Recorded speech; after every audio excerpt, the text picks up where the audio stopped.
I'm here today with Beth Miller, NFPW's 2011 COA.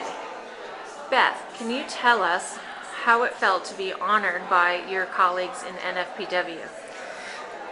My mom's a news hound, and she reads 2-3 papers a day, and that's one of the ways I got my Jones for journalism, I guess.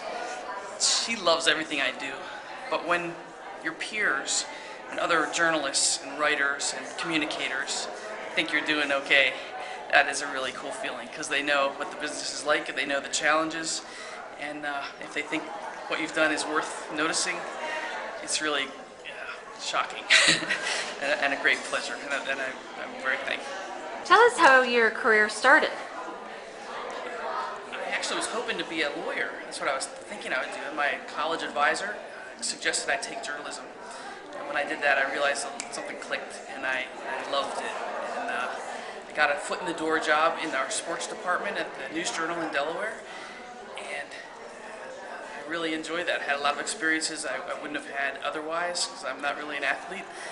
And that kind of led into my newsroom job, which is where I really wanted to be. But along the way, I learned some skills in sports that I think have served me well in the newsroom. Tell us a highlight of your career, memorable moment for you. I guess last year in 2010, when the newspaper sent me to Haiti with a team of doctors right after the earthquake who were delivering medical relief. And we went to Jacmel, Haiti, on the southern coast of the island, and I remember one day, I'll never forget, if I close my eyes, it'll tip me over, but a little girl, while the surgeons were cleaning her leg, they were trying to save it. It was getting gangrenous, and she was wailing, and her father was holding her. And these doctors from Delaware came in to minister to her, and just about the same time, this group of Haitians came in and started to sing and to pray over people in their cots, and it gives me chills to think of it now. And I just saw those different kinds of assistance happening, and I was really glad to be there to tell that story about how people came from all different places with different resources and different offerings that I hope saved that little girl's leg, maybe. And if not, they at least told her that people cared and were there for her, and I think those stories are well worth telling. How long have you been involved with Delaware Presswomen and NFPW, and what does the involvement mean for you?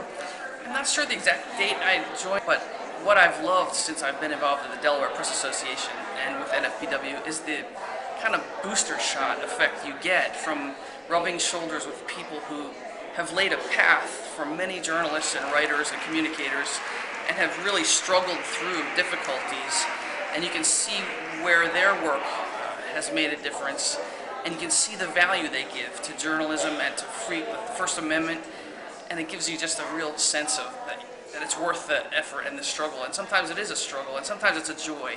And to have people with kind of a kindred spirit who can relate to both the struggle and the joy of the work is really a very exhilarating and refreshing and renewing experience. Thank you.